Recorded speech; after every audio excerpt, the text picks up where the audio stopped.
What's up, everybody? Welcome back to another movie review. Today we're talking about 2013's Hunger Games Catching Fire.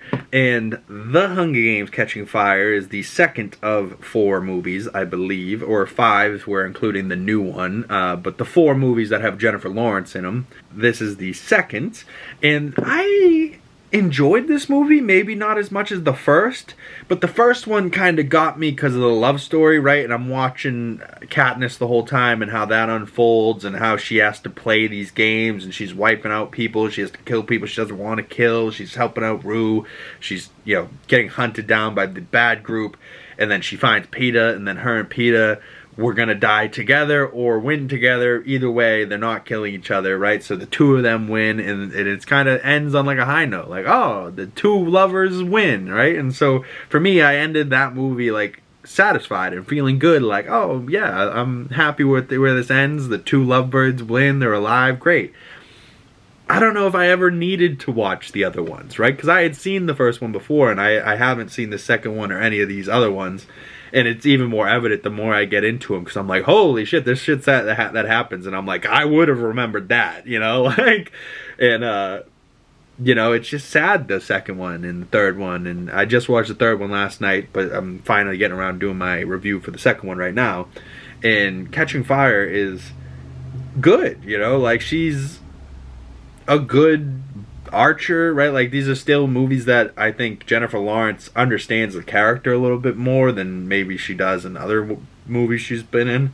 Like her in X-Men and her as Mystique, I hated that Jennifer Lawrence character, right? Like, and I don't hate Jennifer Lawrence, right? But I just don't find her that great an actress in most things and some things. And I think she does a decent job as Katniss Everdeen, but I don't know what I was expecting, right? Because after the first movie, right, of course there was going to be a second one, but at the same time I was like hoping it would be a little bit cheerier and keep the positive vibes going. But instead, they won, and then they end up having to be the victors are going to get voted in, and there's only so many victors, right? So from their district, Katniss is the only woman that can get voted in, so Katniss has to go back in, and then it's between Josh Hutcherson and Woody Harrelson for their division of men who's going to be the winner, right? Because there's normally always one winner, so now she has to go back in. Woody Harrelson's name gets pulled. He volunteers as tribute the same way she volunteered as tribute for her sister, right? So now they're both back in the games for the second year in a row together, right? Which is just heartbreaking, because you're like, these people just survived this terrible game and came out on top. And now they have to go back in and fight not regular people again. They have to fight other people that are killers and have won this game. So now the stakes get a little bit higher, a little bit more dangerous. And now behind the scenes, they're just trying to wipe out Katniss. So then they're kind of cheating, and they're sending shit at her and fog that's poisoning them, and it's crazy. It really is. But they still have a dope little fire dress moment, and they have to look like they don't care. I love that Lenny Kravitz is still in this one. The cast is pretty cool to see, like 2013 Alan Rickson. He's in here, and him and his sister were like winners, and they're kind of deadly. And I don't remember what happens to his character. I'm assuming they die at some point, because he's not in the third one. But one of the characters that she befriends is Jeffrey Wright, and I was like, what? I would have totally remembered if Jeffrey Wright was in this movie. So that's how right away I was like, oh, I definitely didn't see this one. But Jeffrey Wright is like a brainiac, and he starts like telling Katniss things, and him and I believe it's his sister are like nerdy but smart, right? So they're a little weird and quirky, but they're smarter than everyone else type thing. And he's like, oh, you see the hologram? There's a force field between us and them.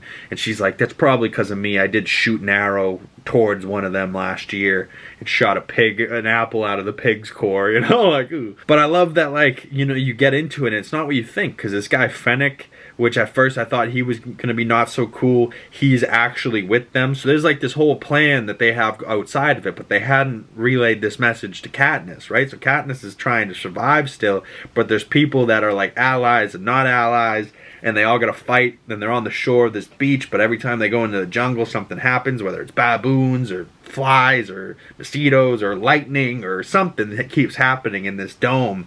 and it's just wild, you know, and they're trying to figure out how to get out of there, figure out what's going on.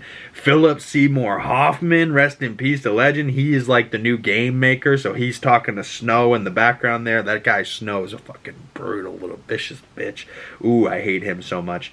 But Philip Seymour Hoffman, at first, I thought he was a bad guy, and he was gonna be in this, you know, trying to kill Katniss. But what is actually happening, it was a plan to get Katniss out and be their Mockingjay and be this person to be the symbol of this rebellion and fight back towards the games and fight back against Snow and the people in the capital city. And he's actually in the third movie as well, and I believe, because in the credits of the third movie it says in loving memory of Philip Seymour Hoffman, and so he must have died somewhere between the third and the fourth movie. But I do love Philip Seymour Hoffman. He plays a great character. He delivers lines with such gravitas. You know what I'm saying? But then out of nowhere, out of absolute left field, right? I thought for sure the games were going to end the similar way to the first one. They had to wipe everyone out. It's her and Peeta. They make them kill each other or something, and then, you know, they go from there. They kill Peeta. She has to go on without him, that type of thing. You know, I knew it wasn't going to end happy, but I was like, okay, how is this going to end? And then they threw me for a little bit of a loop, because she sends a goddamn arrow into the top of the dome building. It gets struck by lightning, and the whole thing blows up, and you're like, what the fuck? And then you just, like, cut, and she's, like, you know, under rubble, and so everything goes dark, and then all of a sudden she's with Liam Hemsworth, right? And she's, like, pulled out of the mix, and she's, like, in 13, which they thought it was only 12 districts, but she's in 13, and they're doing their own thing, trying to get away from Snow and hide her. And then all of a sudden in the third movie they got to make her this rebellious symbol, this Mockingjay, and at first she's reluctant, but then she gets into it, right? But we'll talk all about the next movie and the third one. But how did you like Catching Fire? Were you among the same assumption as me? Did you like the first one more? I think I just like the first one more because it's more of like just a complete story. Which the second movie's still nice because you get to see the progression of these characters and their story continued.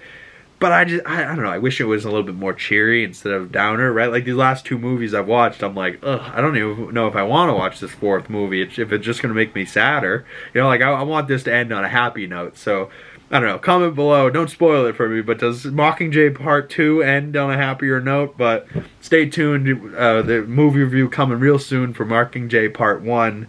Coming to the channel after this one, but comment below, how did you enjoy Catching Fire? That cast, Jeffrey Wright, Alan Rickson, right? Like there's a couple other people in there that I didn't name that were like Joanna, right? And there was some characters that you were like, oh, I kind of like them, you know? And then all of a sudden they're just missing or gone, and you're like, wait, what? And like, come on. Overall, I like the first Hunger Games a little bit more than the second Catching Fire.